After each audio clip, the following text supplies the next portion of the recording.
الحمد لله والصلاة والسلام على رسول الله اما بعد.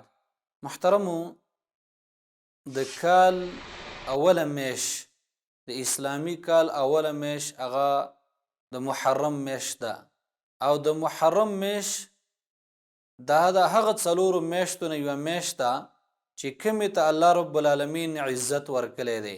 په دې میاشت کې څه کول پکار دي؟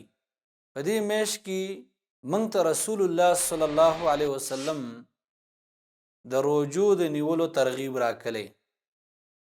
حدیث د مسلم کې راځي، رسول الله صلی الله علیه وسلم فرمایلی چې غوره روجي وروسته د رمضان نه هغه شهر الله المحرم، هغه د محرم د میاشتې روجي دي. نو د محرم د میاشتې روجي دا غوره روجي دي او په دې کې ډېر خیر دی. او د رمضان نه وروسته غوره روجي هغه د محرم د میاشتې روجي دي. رسول الله صلی الله علیه وسلم ټوله میاشت روجي چې نیولې هغه صرف د رمضان د میاشتې روجي نیولې.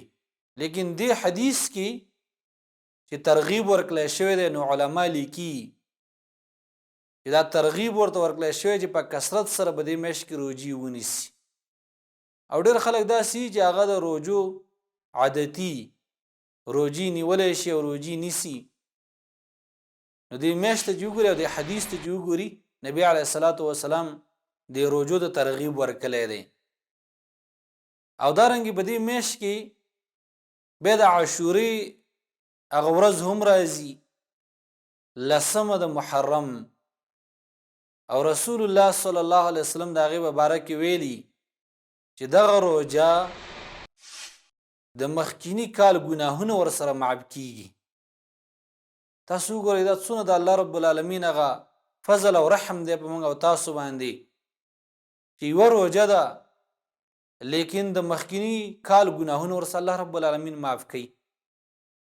نو چې کوشش وکړو چې دا روجه ونیسو. او د دې سره نهمه روجه نیول یا یولسمه ورسره نیول پکار دي. ځکه په حدیث د مسلم کې راغلي رسول الله صلی الله علیه وسلم چې کله د عاشورې دا روجه ونیوه نو د الله پیغمبر د دې حکم هم وکړو چې تاسو هم ونیسئ. صحابه ورته وویل، نو هغه ورته ویل چې یا رسول الله د دې ورځې تعظیم دا یهود او نصارا هم کوي، د دوی خو خلاف پکار دی. نو نبی علیه الصلاة وسلام ورته وفرمایل چې را روان کال ته به نهمه روجه هم ورسره نیسو. نو بیا را روان کال ته رسول الله صلی الله علیه وسلم هغه د دنیا نه تللی و. نو غرض دا دی چې کله سړی د عاشورې د لسمه روجه نیسي نو نهم هم دې ورسره ونیسي، که نهم ورسره نه نیسي نو یولسمه دې ورسره ونیسي.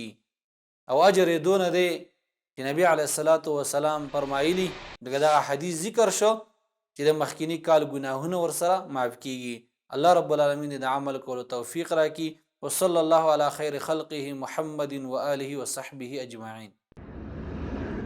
دعاة للهدى دنيا ودينا على منهاج خير المرسلين وبالحسنى نشق سبيل رشد إلى جنات رب العالمين.